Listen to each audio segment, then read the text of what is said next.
रउआ लोग के सपोर्ट के कारण हमार वीडियो हो गई वायरल। स्क्रीन पर जो ना वीडियो चला था भैया ओकर 3 लाख व्यूज कंप्लीट हो गई वीडियो।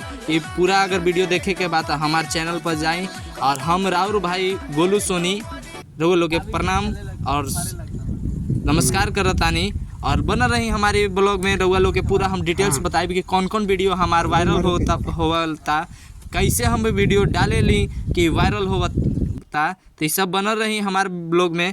और देखी पूरा वीडियो के कि रउआ लोग के पता चल जाई। अगर रउआ भी एक क्रिएटर बानी तो हमारे जरूर वीडियो देखी कितना फॉलोवर हो गई, कितना दिन में हो गई, रउआ लोग के सब बताई।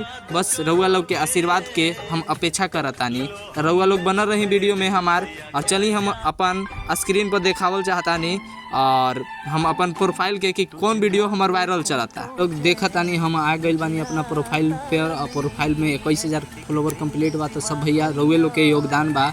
और चली लेट ना हो जाए इसलिए हम बतावल चाहतानी कि कौन कौन वीडियो हमार ट्रैक चलता। 1,86,000 एक व्यू गईल बा।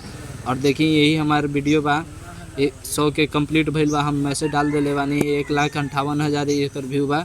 और यही हमार वीडियो बा भैया, देखी लगातार चलता यही वीडियो हमार बा जो अभी 3 लाख पार कर गई बा व्यूज।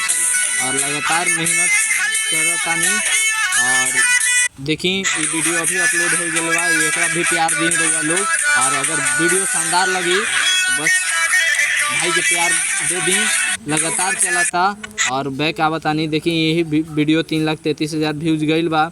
और इस सब भैया जाता और ये देखी 1,01,000 व्यूज गईल बा। और ये कर्मा पूजा के भालू डांस की वीडियो है, लगातार ट्रेंडिंग में वायरल में चला था भैया हमार वीडियो।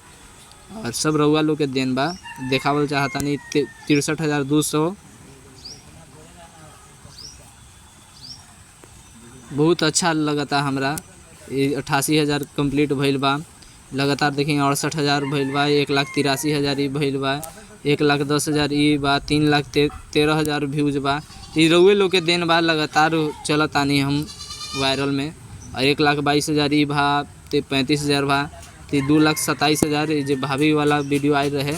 बहुत शानदार वीडियो रहे भैया, थोड़ा सा नेट स्लो चलता।